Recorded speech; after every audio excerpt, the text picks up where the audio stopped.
Ini problem nih. Gerakan nih banyak orang buat gerakan-gerakan baru nampaknya dalam sholat ini. Zaman sekarang aja. Dulu orang sangat tertib sholatnya itu, tenang, Allahu Akbar, hati-hati betul. Kalaupun dia menggaru, dia memang betul-betul pelan-pelan upayakan. Sekarang orang garu, ini udah batal nih kalau ini disebut gerakan besar. Tapi kalau dia di mana titiknya, nah dia garu di situ sampai hilang, tak apa-apa, karena itu bukan gerakan besar. Ya ada orang garunya terlalu semangat dia, itu bisa membatalkan. Itu gerakan yang disebut membatalkan sholat. Maka disebut uskunu fis shalah, berlaku tenanglah dalam sholat, tenang. Tema kita pada pertemuan sebelum ini ada dua tema besar, dua tatap muka sebelum ini. Yang pertama, syurutu wujubis shalah, syarat wajib sholat. Itu dah kita bahas. Siapa yang wajib melaksanakan sholat? Siapa dia? Orangnya beragama Islam, orangnya sudah balik, orangnya berakal. Itu yang ringan-ringannya tuh. Kemudian yang kedua kita udah bahas juga syurutu sihhatis shalah, syarat sah salat. Nah, syarat sah salat ini apa saja? Dilaksanakan pada waktunya, baru sah salat. Orang yang wajib salat tadi, supaya sah salatnya, salatnya harus di waktu. Di luar waktu enggak sah. Yang kedua, suci dari hadas besar dan kecil. Dia tidak dalam keadaan haid, tidak dalam keadaan nifas, dia tidak dalam keadaan junub. Dia pastikan dia suci dari hadas besar atau suci dari hadas kecil dalam keadaan telah berwudu. Kalau batal wudunya disebabkan buang angin, maka dia sedang tidak suci dari hadas kecil. Tapi kalau dia lakukan wudu, maka dia sudah mengangkat hadas kecil. Maka niat wudu itu li raf'il hadatsil asghari. Sengaja aku berwudu untuk mengangkat hadas kecil. Nah, kalau sudah diangkat, maka sah salatnya nanti. Yang ketiga, orang yang mau melaksanakan salat ini, dia pastikan sebelum salat itu dia mesti suci badan, pakaian, tempat sholat dari najis. Dirinya suci dari hadas besar dan kecil. Fisik badan dan pakaian tempat sholatnya suci dari najis. Itu harus terpenuhi sebelum sholat. Kalau belum terpenuhi itu sholat dia, maka sholat enggak sah. Maka disebut syarat sah sholat. Yang keempat, menutup aurat. Dan yang kelima kita bahas kemarin itu menghadap kiblat. Nah, itu pertemuan tiga kali itu sudah. Kemudian sudah kita bahas juga tentang arkanus shalah, rukun salat. Rukun salat yang kita bahas ini kan ada perbedaan antara mazhab Hanafi dengan mazhab Syafi'i, Maliki juga Hambali. Tapi paling tidak kalau kita mengambil Syafi'i saja, karena memang kita bermazhab Syafi'i, maka kita sudah bahas mazhab Syafi'i itu menjelaskan tentang bahwa rukun salatnya itu ada 13. Apa saja dia? Niat. Orang yang tidak berniat, salatnya enggak sah. Dia pasangkan niat di dalam takbir. Begitu dalam mazhab Syafi'i. Memang disunnahkan sebelum takbir. Usolli fardul isya'i, itu sunnah. Tapi waktu takbir pasangkan lagi Allahu Akbar. Yang dipasangkan itu seperti yang kita bahas sebelum ini ada 4. Sengaja aku sholat isya sebagai makmum. Itu yang wajibnya itu. Harus ada 4 itu di dalam hati kita. Kemudian kita sudah bahas juga takbiratul ihramnya. Takbiratul ihram mesti diungkapkan di memulai salat, sebab kalau orang tidak takbiratul ihram dia meninggalkan rukun. Termasuk orang yang datang terlambat. Kalau dia dapati imam dalam keadaan sujud, dia wajib takbiratul ihram dulu, baru dia sujud. Karena banyak juga orang waktu imam ruku itu supaya dapat satu rakaat tak ada dipakai takbiratul ihram lagi, karena dia mau mengejar ketertinggalan supaya dia dapat satu rakaat. Akhirnya dia masuk ke dalam shaf, Allahu Akbar, langsung dia ruku. Berarti itu takbiratul intiqal. Takbiratul intiqal artinya takbir berpindah gerakan.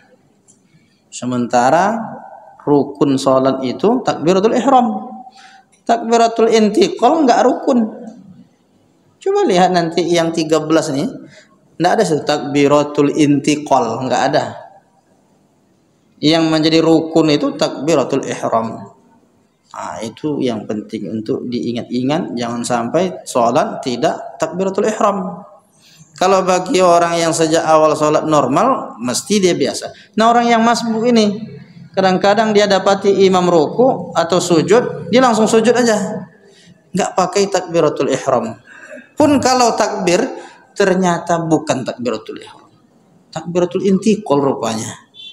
Maksudnya jangan sampai salah persepsi tentang gerakan sholat ini. Yang ini merupakan rukun yang tak boleh ditinggalkan di dalam sholat, karena kalau tertinggal satu di antara rukun, batallah sholatnya. Yang ketiga, berdiri. Maksudnya kalau mampu berdiri, orang yang sholat dia mesti berdiri.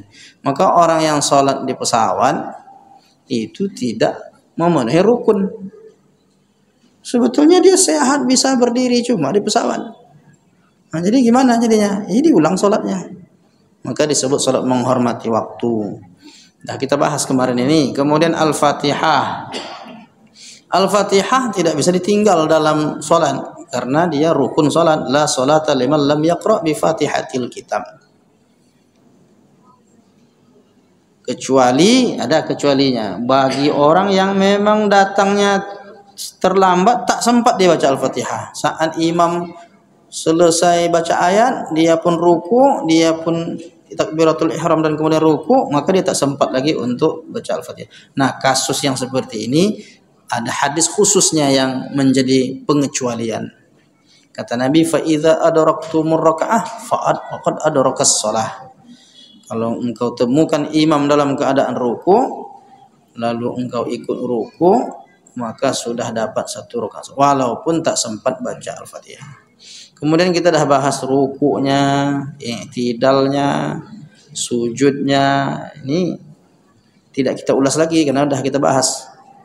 Kemudian duduk antara dua sujudnya, duduk tahiyat akhirnya, tidak termasuk duduk tahiyat awal. Duduk tahiyat awal itu termasuk sunat, bukan termasuk rukun. Jadi kalau ada orang dia terlupa duduk tahiyat awal, disunnahkan dia sujud sahwi. Dan kalau dia memang tidak dia ganti tahiyat awal itu, salatnya tetap sah karena dia memang bukanlah rukun. Tapi kalau tahiyat akhir yang tinggal atau bacaan tahiyat akhir, tak dibacanya at-tahiyyatul mubarak, tak dibacanya bacaan itu, maka itu membatalkan salatnya. Termasuk solawat di rakaat di tahiyat akhir. Solawat di tahiyat awal berarti enggak masuk rukun. Tahiyat bacaan tahiyat awal enggak masuk rukun. Duduk tahiyat awal pun bukan termasuk rukun. Terus yang rukunnya mana? Duduk tahiyat akhir, bacaan tahiyat akhir, sekaligus solawatnya. Nah, berarti sampai innaka hamidum majid. Kemudian dibaca doa Allahumma inni a'udzubika min adzabi jahannam. Nah, yang itu sunat. Yang salawat aja tuh, yang salawat Ibrahimiyahnya itu.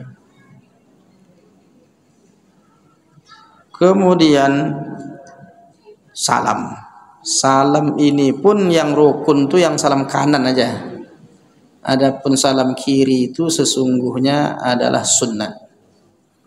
Kalau ada orang salam kanan tak salam kiri, salatnya sah. Tetapi tentu bukan dianjurkan begitu. Tetap juga kita upayakan mengamalkan yang sunat-sunat.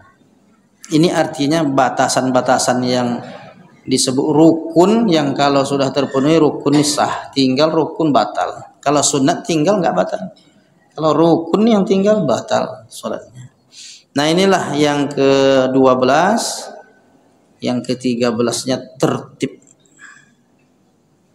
Tertib ini berurutan. Dia harus ngikut dari mulai Al-Fatihah, setelah itu nanti baru ruku, baru i'tidal. Artinya harus berurutan gitu. Tidak boleh orang sujud dulu baru ruku. Sujud dulu baru ruku dia. Habis baca Al-Fatihah sujud dia kan. Berarti kan tidak berurutan. Baca Al-Fatihah sampai walam yakulahu kufuwan ahad. Allahu Akbar sujud dia. Habis itu Allahu Akbar ruku dia. Berarti kan terbalik-balik. Dia mesti berurutan. Itu yang disebut dengan tertib.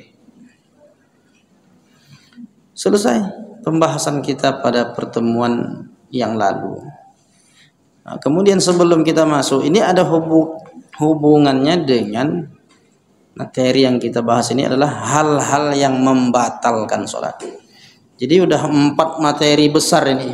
Syarat wajib sholat, syarat sah sholat, rukun sholat. Yang malam ini hal-hal yang membatalkan sholat. 4 poin judul besar yang mau kita bahas yang keempatnya pada malam hari ini. Nah, sebelum masuk ke materi ini, menginformasikan informasi pembangunan masjid kita. Beberapa waktu yang lalu kita sudah sampaikan juga sekilas bahwa masjid kita di pondok pesantren kita ini sudah dibuat dak-daknya untuk lantai atas, dan ini nanti tempat anak menghafal Quran nih di atas nih. Dibuat kamar-kamar khususnya, ruang-ruang khusus, memang serius menghafal Qurannya, fokus. Kalau perlu suatu saat ada AC-nya sedikit. Takut tapi tidur bawaannya nanti. Menghafal atau tidur nanti, tapi kita upayakan. Nah, sekarang kondisi anak-anak itu gimana dia? Ini macam mana lah dia mau masuk ke masjid panas-panas tuh. Sekarang nih anak-anak sedang ujian. Di asrama tuh nggak bisa ujian, karena ujian kan harus berjarak. Terpaksa lah di lapangan tuh ujiannya. Sementara ini seperti itulah keadaannya. Ya, sholat pun belum bisa. Sholat masih ini sholat maghrib nih beberapa hari lalu. Masih sholat di lapangan itulah dia. Tapi kalau jadi masjid itu nanti, insya Allah itu akan menjadi maslahatnya lebih besar. Nah, kita yang berpartisipasi maslahatnya lebih besar insya Allah. Nah, jadi program kita supaya nanti maksimal ini tempat lantai atasnya itu, karena tiang-tiangnya belum ada. Mau kita buat tiang, udah kita itu ada tiang-tiangnya nanti. Setelah itu balok-balok tiangnya. Setelah itu baru atap dan kubahnya. Ini yang sedang kita rencanakan, program wakaf tiang. Jadi kalau ada jamaah berwakaf tiang dan balok, ini kesempatan baik juga. Jadi siapkan tiangnya, kemudian baloknya, dibuat ruang-ruang di situ, di teras-teras, di atasnya, di atas teras berarti. Dibuat ruang-ruang belajar khusus untuk menghafal Quran dan dirosah Islamiyahnya. Jadi bagaimana perhitungannya? Sudah dihitung-hitung dengan tukang, butuh 48 tiang. Perlu 48 tiang. Satu tiang 1 juta. Berarti ada 48 juta. Nah, baloknya ini karena ada yang pendek, ada yang panjang. Jadi tidak bisa dihitung per balok, dihitung per meter. Per meter baloknya itu lebih kurang 450.000. Nah, jadi cerita tiang-tiang ini kenapa perlu kita wakaf tiang? Dulu ulama-ulama dulu begitu.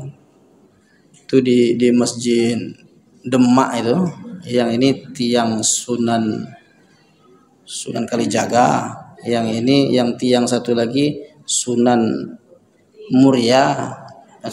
Pokoknya itu gotong royong itu. Karena tiang itu penyangga, tak ada tiangnya tak bisa bangunan. Nah, jadi kalau kita yang sebetulnya yang menyiapkan tiang itu yang menegakkan itu. Artinya kesempatan kita berwakaf untuk tiang-tiang masjid ini masih besar. Nanti mohon izin nanti flyer ini atau apa namanya nih, brosur ini kalau nanti ada di luar atau disebarkan, mohon izin untuk dibawa balik untuk dilihat-lihat. Mungkin tidak saya satu tiang nih, kalau tak bisa satu tiang nih setengah tiang jadilah. Gitu. Tak bisa setengah tiang, seperempat tiang. Tak bisa berapa bisa sih sanggup kita untuk berkontribusi menyiapkan tempat-tempat anak menghafal Quran ini, apalagi di masjid rumahnya Allah. Siapa yang membangun masjid dibangunkan rumahnya di surga. Nah, itu informasi untuk amal jariah kita. Yang mau berpartisipasi hubungi pengurus masjid nanti atau komunikasi dengan kami nanti bisa juga. Terima kasih atas kebaikan dan partisipasi jamaah semua. Mudah-mudahan berkah rezeki kita semua. Amin ya rabbal alamin.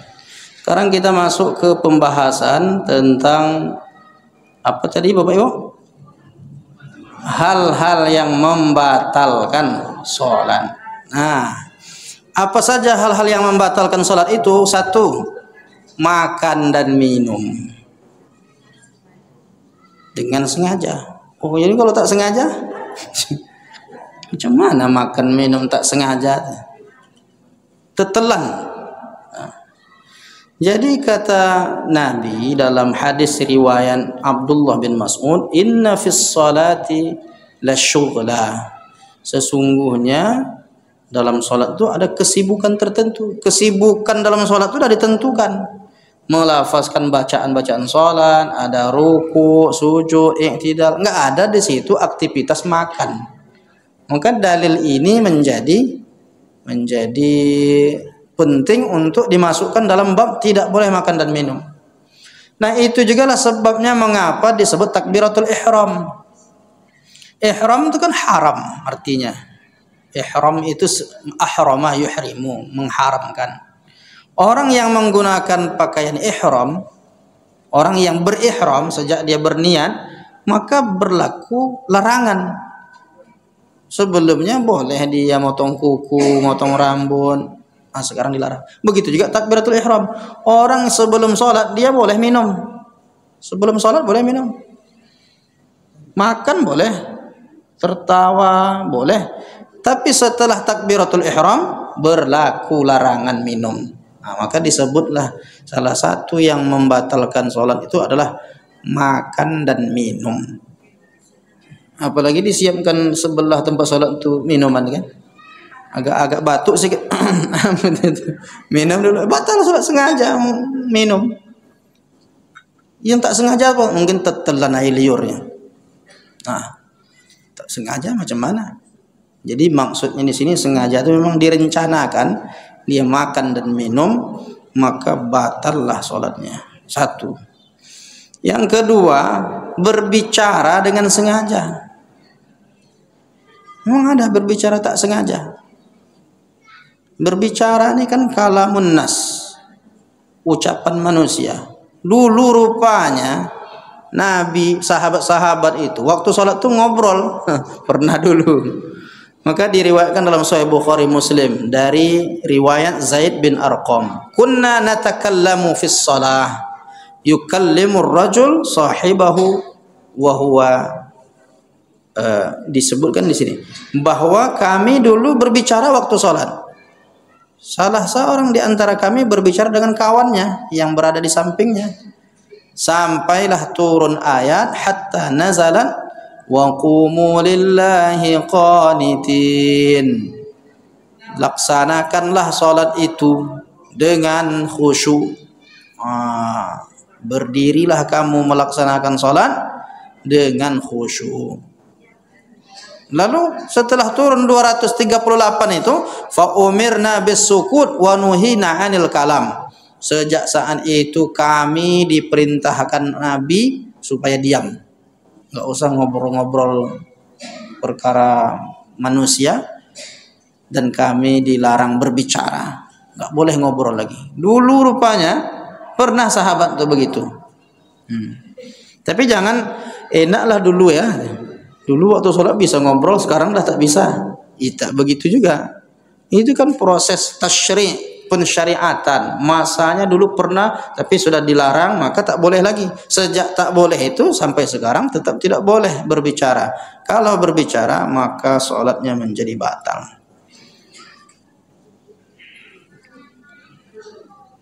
Nah, ada hadis dalam Sahih Muslim, inna hadhihi shalah la yasluh fiha syai'un min kalamin nas. Diriwayatkan dari Muawiyah bin Hakam As-Sulami. Kata Nabi, sesungguhnya salat itu tidak pantas ada di dalamnya percakapan manusia. Jadi semuanya ayat-ayat Allah, hadis-hadis Rasulullah, maksudnya ungkapan-ungkapan doa, harapan-harapan. Tidak ada ucapan manusia ngobrol-ngobrol seperti sesama kita, nggak ada. Tapi dia adalah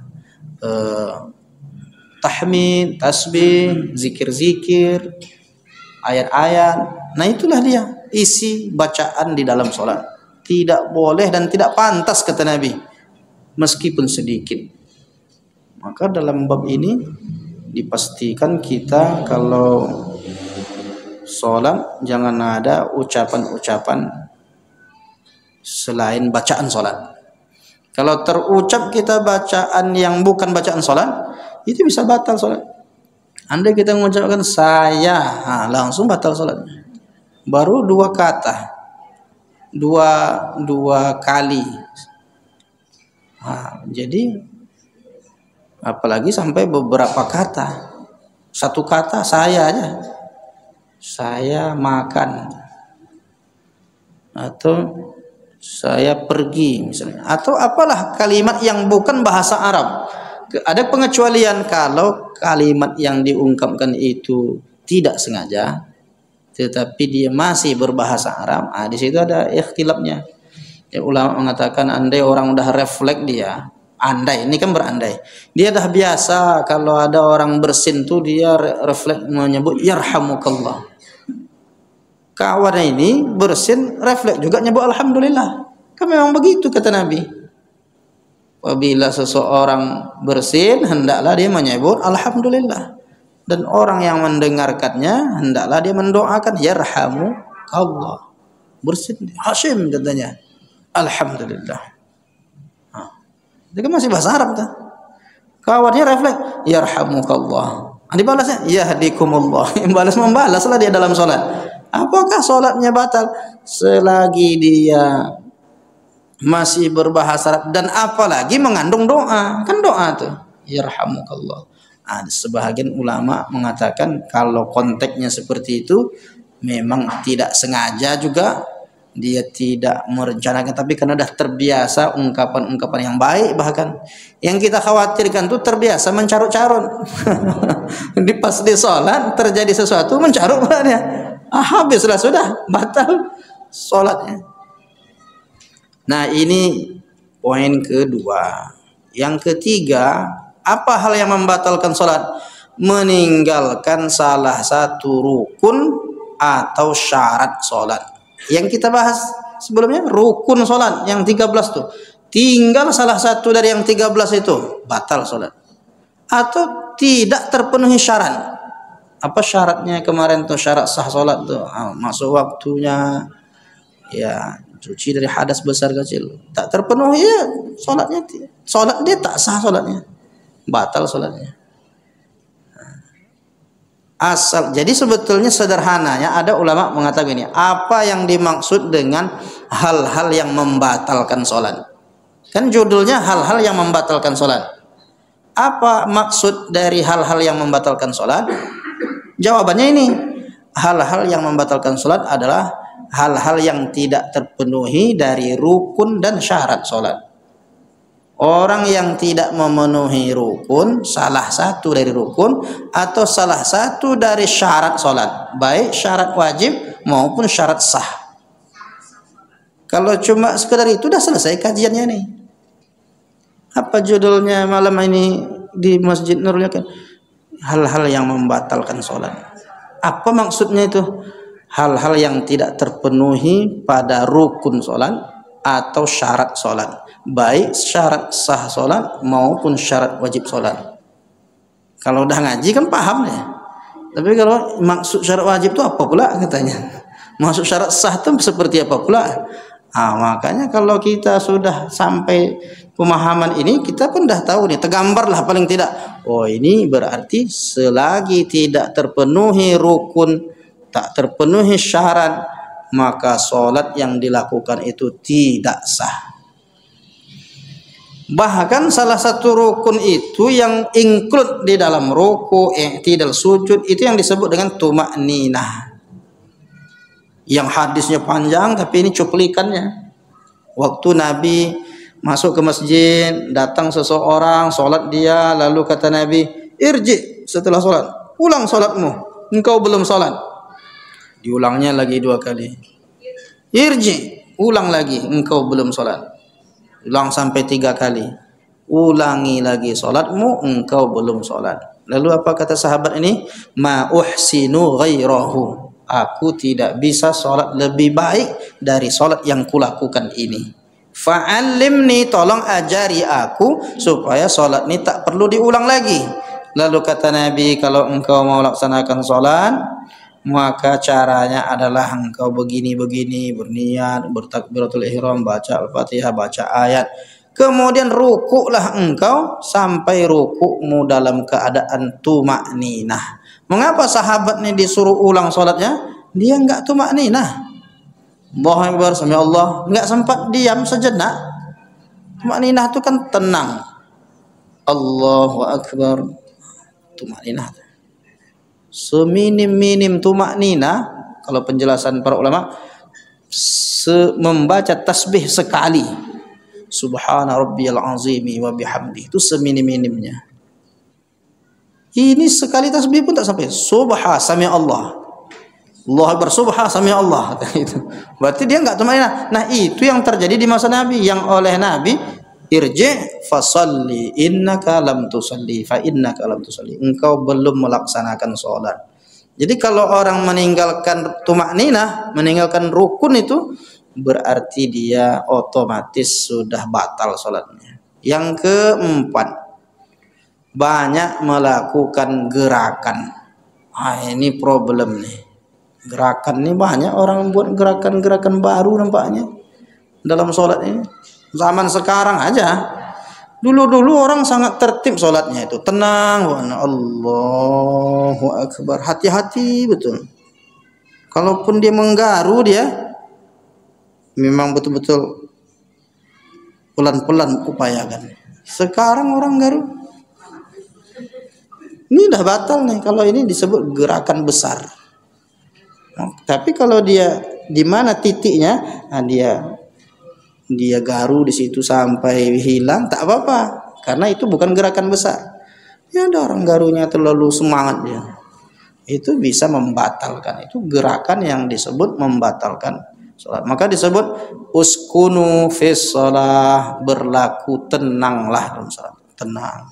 Kadang-kadang juga hal-halnya nampaknya remeh, seperti orang bangun dari ruku. Tadi mana nampak ada orang sholat? Mohon maaf, dipraktek sedikit. Sami'a Allahu liman hamidah. Ayun-ayun tangannya itu. Itu kalau udah 3 kali udah putus tuh dah. Udah tak disebut sholat lagi, itu udah gerakan besar tuh. Ada yang begitu Bapak Ibu? Kasih tahu nanti dia tuh. Suruh itu ulang lagi sholat itu, batal sholatnya itu. Ada pula yang takbir Allah. Wah, cuman dah. Takbir dah masuk dalam sholat itu. Goyang-goyang lah siku-sikunya ke belakang. Rupanya setelah dicek, rupanya guru senam dia. Terbawa-bawa dia rupanya. Jadi jangan sampai itu terjadi dalam masalah gerakan-gerakan salat. Nah, berarti gerakan yang sedikit tadi itu enggak batalkan. Kalau sempat gerakan yang sedikit itu batal, berarti dia bergerak-gerak gini batal. Jadi dia dianggap gerakan sedikit. Tapi gerakan fatal, gerakan-gerakan besar. Ada gerakan sekali justru dia membatalkan. Tidak nunggu 3 kali. Seperti melompat. Melompat dia. Atau pukulan keras. Entah siapa yang dipukulnya, pokoknya sekali pukul, itu batal. Pukulan keras. Tapi kalau pukulannya nyamuk tuh, jadi dihitung 1. Kalau dia memukul seperti apa, mungkin menganiaya sesuatu umpamanya, itu bisa membatalkan. Sekali aja sudah dianggap membatalkan. Ini tentang melakukan gerakan sholat. Nah, yang membatalkan lagi itu jika gerakannya itu mutawaliyat, berturut-turut. Jadi kalau melangkah dia berturut-turut 3 kali, ini batal. Ini supaya tidak berturut-turut, dia berhenti sejenak, langkah lagi, langkah. Kalau imamnya umpamanya batal, yang depan itu melangkahnya juga harus hati-hati dia. Paling banyak 3 kali. Kalau langkah masuk 4 kali tidak berturut-turut, maka membatalkan salat. Kemudian yang kelima, al-qahqatu, tertawa. Al-qahqatu tanqudus shalah wa la tanqudul wudu. Tertawa itu membatalkan salat, tapi tidak membatalkan wudu. Maksudnya kalau ada orang sedang berwudu tertawa, wudunya tidak batal. Cuma mengapa ketawa dalam wudu? Itu masalahnya. Mengapa ketawa dalam wudu? Itu kan juga bahagian dari ibadah juga. Tapi dia jadi makruh. Itu. Ngobrol makruh. Tertawa dalam wudu makruh. Tapi dalam sholat ngobrol tertawa sama-sama membatalkan sholat. Jadi dia beda dia hukumnya dalam bab ini. Tapi kalau tersenyum tidak membatalkan sholat. Sholat senyum-senyum gitu. Kenapa senyum-senyum sholat? Ada yang diingatnya. Tapi sholat tak batal. Tapi bukan anjuran. Maksudnya batasan. Kalau dianggap senyum itu bahagian dari permulaan tertawa, maka dia bukanlah bahagian dari tertawa. Belum disebut tertawa. Sehingga dia belum sampai ke tingkat membatalkan. Tapi kalau sudah terbahak-bahak dia berbunyi dia, itu udahlah tuh. Seperti yang kadang-kadang kita sedang sholat, anak-anak tertawa belakang tuh. Itu kalau dia orang dewasa itu batal sholatnya tuh. Cuma anak tuh tetap lanjut aja sholat nampaknya. Kenapa dia belum balik pula dia kadang tertawa-tertawa. Nah, itu yang kelima. Nah, ada lagi rincian ini. Termasuk yang tadi mendehem. Gimana tuh? Apa tak boleh? Tertawa, tangisan, mengerang, erangan, tiupan. Jika terdengar suara tersebut lebih dari 2 huruf, maka sholatnya menjadi batal. Lebih dari 2 huruf.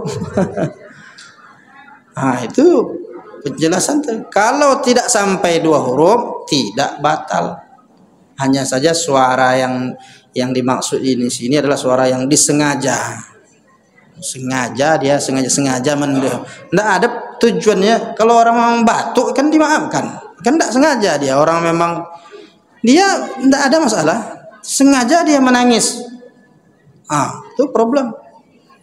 Sengaja dia mengerang macam orang kesakitan. Dia tidak ada sakit. Sengaja ini yang menyebabkannya.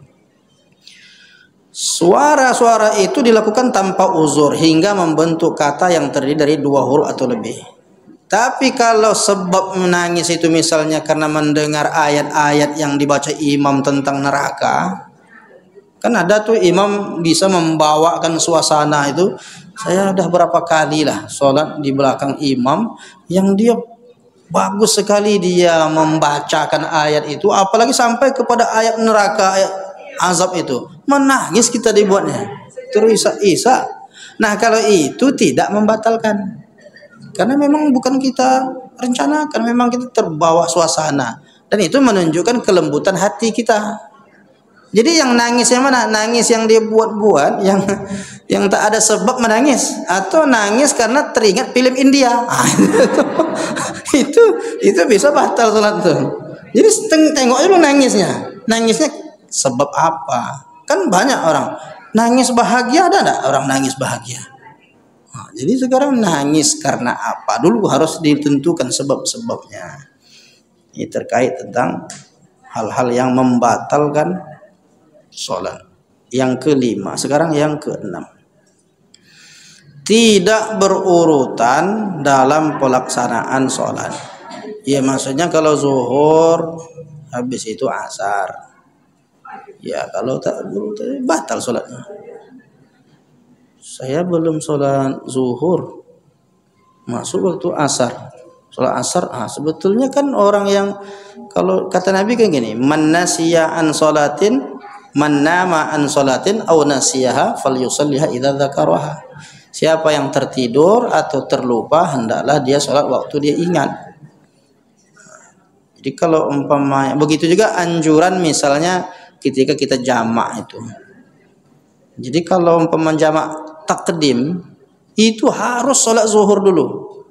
Jamak takdim kan zuhur dengan asar. Harus sholat zuhur dulu. Kalau dibuat sholat asar dulu, batal sholatnya. Berarti nggak berurutan. Kalau di waktu asar, tetap zuhur dulu. Iya, walaupun boleh asar dulu. Di sini ini apanya poinnya kalau bedanya. Jadi yang dimaksud berurutan ini ya bab seperti di waktu jamak takdim itu harus dilaksanakan zuhur dulu baru asar. Kalau jamak takhir yang utamanya zuhur dulu memang. Tapi boleh jika ada sebab. Contoh sebabnya gini, kita musafir. Jam-jam seginilah kita sampai di suatu tempat, dah mau masuk isya. Kita belum sholat maghrib nih, cuma dah niat nanti mau saya laksanakan sholat maghrib ini di waktu isya. Sehingga kita di salah satu masjid di perjalanan itu, pas kita selesai wudhu, orang pun iqamah. Apakah kita sholat maghrib dulu? Sementara orang sholat isya. Kita mau ikut jamaah, maka tidak bisa kita sholat maghrib. Mau tak mau kita sholat isya. Tapi kalau kita pas sampai di situ orang udah selesai isya semuanya, kita berombongan juga 4, 5, 6 orang buat maghrib dulu. Sengaja aku sholat maghrib 3 rakaat jamak dengan isya. Habis salam iqamah lagi buat sholat isya. Mesti maghrib dulu kalau kita sesama musafir.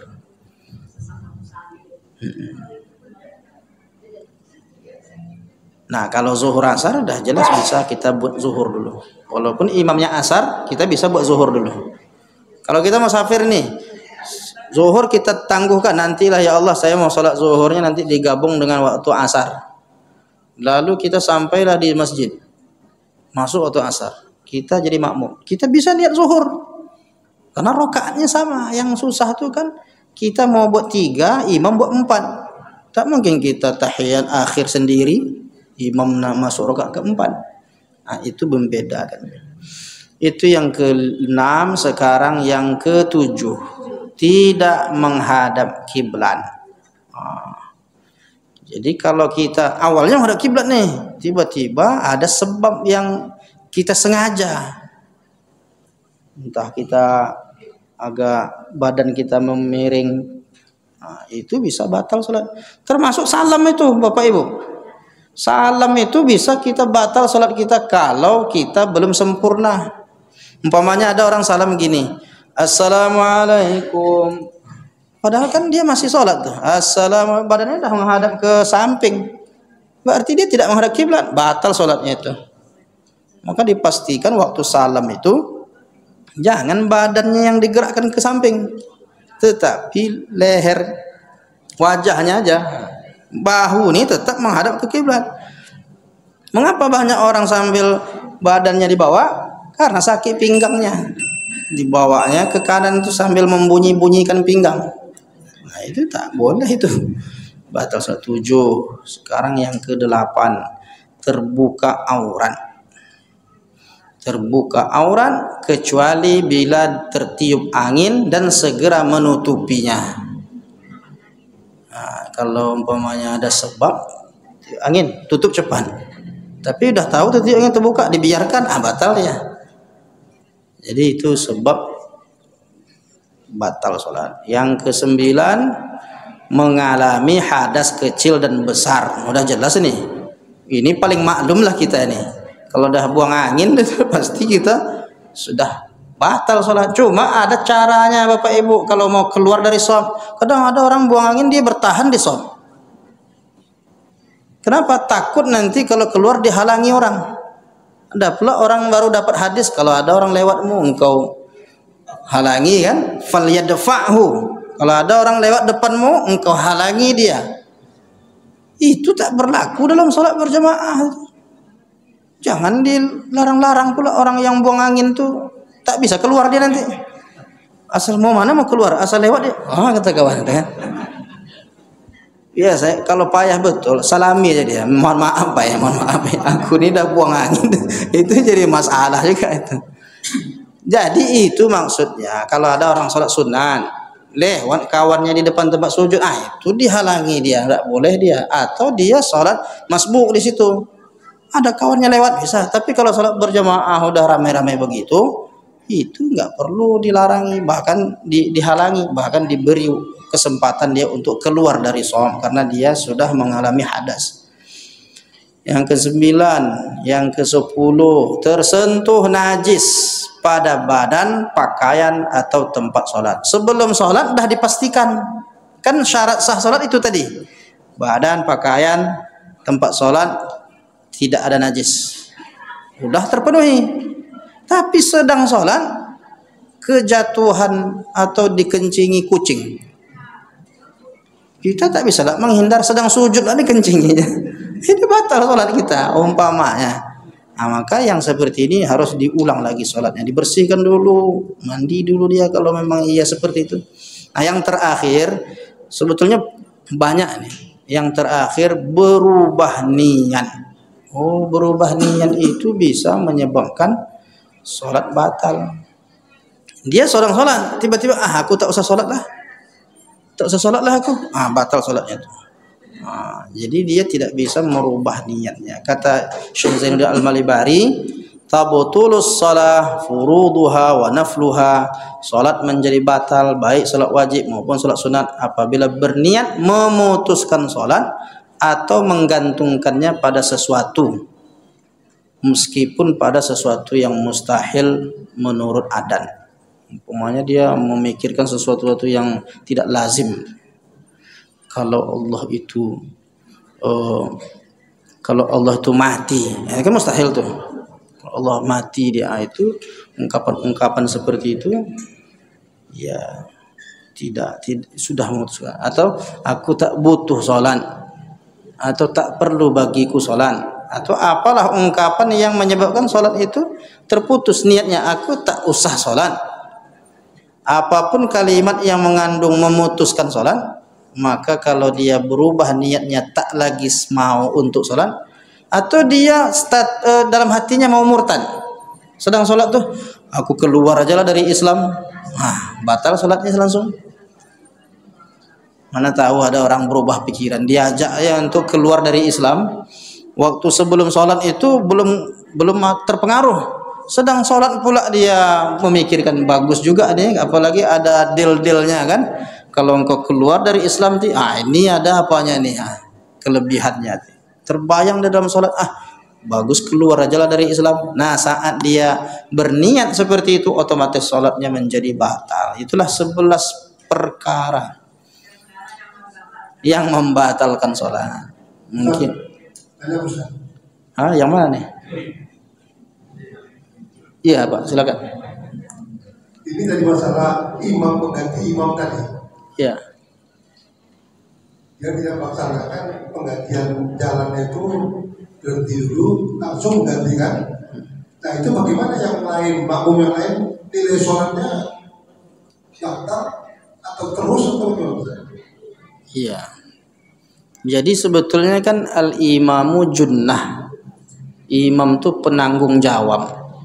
Makanya orang yang di belakang imam tuh harus orang yang paham. Iya kan? Harus orang yang paham, jangan sampai dia tidak memenuhi ketentuan untuk istikhlaf. Istikhlaf itu penggantian imam. Termasuk bacaannya, hafalannya, termasuk hal-hal yang batal atau tidaknya dia tahu. Tapi biasanya kalau udah sampai begini, takut orang belakang imam tuh jadinya. Habis ini malah aku belakang imam ini berat tanggung jawabnya. Tapi paling tidak yang fikih-fikih dasar tuh harus tahu. Maka tanggung jawablah sebanyak ini jemaahnya umpamanya kan. Maka itu tanggung jawab imam. Oleh karena itu jangan sampai tidak diketahui bahwa ini menyebabkan sholat batal. Mesti kalau sudah tahu jelas begitu, bagus sholat dari awal lagi itu. Diulang lagi dari awal, daripada nanti itu batal jadinya. Lalu dia bertanggung jawab untuk sekian banyak orang. Itu Pak ya. Itu tentang masalah menggantikan tadi. Ya Bu. Waalaikumsalam warahmatullahi wabarakatuh.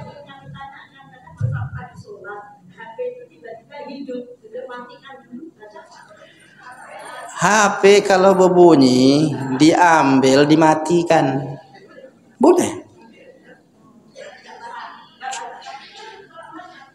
Geraknya jangan banyak-banyak betul.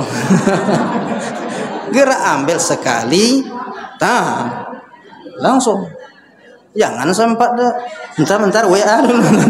Bentar saya sudah itu gerak banyak. Kalau diambil dimatikan.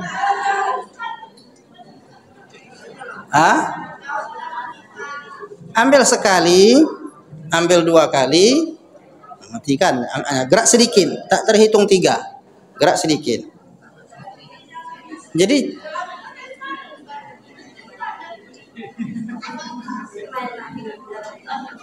kalau pakai tas sudah payah. Yang gini Bu, dia kan gini. Dia kalau sampai menyebabkan terganggu orang banyak, ya itu kan bisa fatal tuh. Apalagi sempat ada di dalam tuh lagu Jatuh Bangun Aku tuh. Itu jatuh bangun. Pikiran orang tak kemana, lagu dangdut, lagu apa. Jadi itu merusak semua yang sedang sholat itu. Maka solusinya gini Bu. Ibu tanya dalilnya kan, boleh atau tidak gitu. Dulu kan gini, sesuatu yang mengganggu kita dalam sholat itu pengecualian. Apa kata Nabi? Uqtulul aswadaini fis shalah. Bunuhlah 2 yang hitam di dalam sholat. Apa yang 2 yang hitam itu? Al-hayyah, al-aqrab, kalajengking dan ular. Jadi kalau fis shalah di dalam sholat, kira-kira kalau membunuh kalajengking itu berapa kali gerakan agaknya tuh? Iya kan? Bisa lanjutkan sholat lagi. Kenapa? Dia membahayakan. Jadi semua yang hitam-hitam, kebetulan HP-nya hitam. Inilah masa saya membunuh HP ini. Inilah masa saya membunuh HP ini.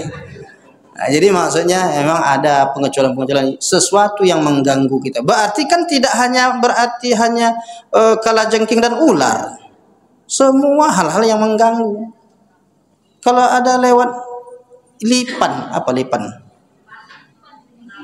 Iya kan mirip juga itu, membahayakan tuh. Kan tidak mesti itu. Kalajengking, ular, sejenis binatang yang membahayakan, boleh dibunuh dia, kemudian kita lanjutkan sholat kita. Gitu dalam hadis Nabi itu.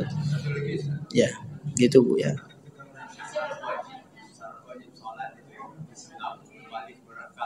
Ya. Kalau anak yang belum balik itu dia salatnya udah betul. Dan itu statusnya atau imbalannya apa ada gitu? Atau memang habis sebagai syaratnya itu. Terima kasih. Iya, anak-anak yang sudah dididik sholat walaupun dia belum balik, maka pahalanya kepada orang tuanya. Pahala untuk orang tua. Kenapa? Orang tua disuruh menyuruh anaknya sholat. Kata Nabi, muru auladakum bis shalah, suruhlah anak-anakmu untuk sholat. Wahum abna'u sab'i sinin, saat umurnya 7 tahun. Diperintahkan oleh orang tua itu sholat, anak itu ada pahala anaknya, orang tuanya. Sementara anaknya, ya anaknya bagus, jadi terdidik dia. Jadi tidak pahalanya ke orang tua karena perintah. Betul. Kan itu kata orang tua kita dulu kan Pak ya. Ayo itu pahala untuk orang tua nih katanya. Gitu karena diperintahkan seperti itu. Wallahu a'lam. Sudah dulu nampaknya kajian kita agak padat memang kajian kita hari ini karena 11 poin kan. Tapi insyaallah kita lanjutkan lagi nanti pendalamannya di lain kesempatan. Mudah-mudahan waktu yang singkat ini bermanfaat untuk mengaji dan bisa menambah wawasan kita dan tetap semangat untuk menggali ilmu, mengikuti kajian-kajian keislaman. Semakin kita kaji, semakin jelas kita dalil-dalilnya, maka kita pun semakin yakin yang kita lakukan ini ada dasar-dasarnya. Wala taqfu ma laisa laka bihi ilmun. Begitu kata Allah Al-Qur'an. Melakukan sesuatu ada dasar-dasarnya yang bisa kita ketahui, tentu dengan ikut pengajian seperti ini. Barakallahu fikum jami'ah. Mudah-mudahan berkah semuanya ini. Kita cukupkan dengan alhamdulillahirabbil alamin. Subhanakallahumma bihamdika asyhadu an la ilaha illa anta astaghfiruka wa atubu ilaik. Wassalamualaikum warahmatullahi wabarakatuh.